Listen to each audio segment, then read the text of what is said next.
नमस्कार मित्रांनो, ड्रायव्हर भावांनो, मला एक शंका आहे. अमित शहानी हा जो कायदा वाढवला तो हे भ्रष्ट RTO अधिकारी रस्त्यात इंट्रे घेतात, पोलीसवाले इंट्रे घेतात, लूटमार करतात, त्यांना वाचवण्यासाठी तर नाही. त्यांना काही अंदाज तर नाही आला हे ड्रायव्हर लोक यांना टायर खाली घालतील.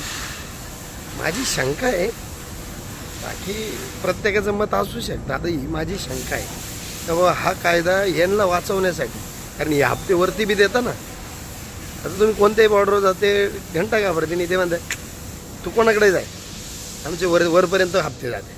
हे वरपर्यंत जाते म्हणजे यांच्या समजलं, तुम्ही समजदार आहे बरोबर. त्यांना हे भ्रष्ट अधिकारी RTO अधिकारी हे वाचवायचे, कळलं का हप्ते वरपर्यंत यांना पोचले पाहिजे. भ्रष्टाचार ड्रायव्हर एकदा जिंदाबाद.